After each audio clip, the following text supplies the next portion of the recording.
بسم اللہ الرحمن الرحیم، الصلاۃ والسلام علیک یا سیدی یا رسول اللہ وعلی آلک واصحابک یا سیدی یا حبیب اللہ۔ صحابی ابن صحابی حضرت سیدنا عبداللہ ابن عمر رضی اللہ تعالی عنہما سے روایت ہے کہ سردار مکہ مکرمہ سردار مدینہ منورہ صلی اللہ تعالی علیہ وآلہ وسلم کا ارشاد ہے، جو صبح کی نماز پڑھتا ہے، جو فجر کی نماز پڑھتا ہے، وہ شام تک اللہ پاک کے ذمہ میں ہے۔ دوسری حدیث مبارکہ ہے کہ تم اللہ پاک کا ذمہ نہ توڑو، جو اللہ پاک کا ذمہ توڑے گا اللہ تعالیٰ اسے اوندہ کر کے الٹا کر کے دوزخ میں ڈال دے گا۔ مطلب جو شخص فجر کی نماز نہیں پڑھتا اللہ تعالیٰ اسے الٹا کر کے دوزخ میں ڈال دے گا۔ اسی طرح حضرت علامہ عبدالرؤف مناوی رحمۃ اللہ تعالیٰ علیہ لکھتے ہیں اس کے حدیث کے تحت، جو فجر کی نماز اخلاص کے ساتھ پڑھے وہ اللہ تعالیٰ کی حفاظت میں ہے۔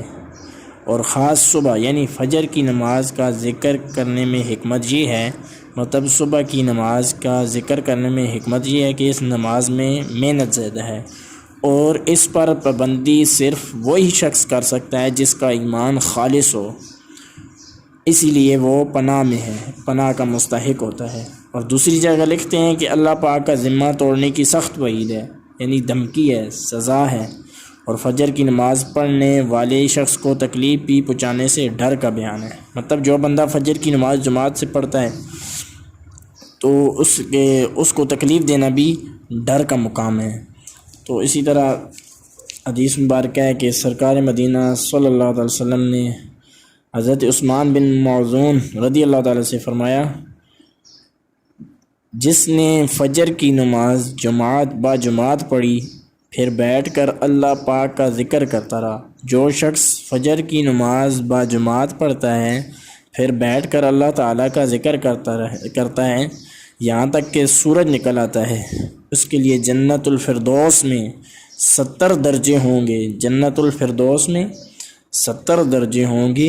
ہر 2 درجوں کے درمیان 70 درجوں میں سے ہر 2 درجوں کے درمیان اتنا فاصلہ ہوگا جتنا ایک سدھایا ہوا یعنی تیز رفتار عمدہ نسل کا گھوڑا 70 سال میں طے کرتا ہے۔ مطلب 2 درجوں کے درمیان جو فاصلہ ہوگا ایک تیز دوڑنے والا گھوڑا 70 سال میں وہ 2 درجوں کا فاصلہ طے کرے گا۔ تو یہ فجر کی نماز کی فضیلت ہے، جو بندہ نہیں پڑھتا اللہ تعالیٰ اسے پڑھنے کی توفیق عطا فرمائے۔ اللہ تعالیٰ ہم سب کو 5 وقت کی بعد جماعت نماز پڑھنے کی توفیق عطا فرمائے۔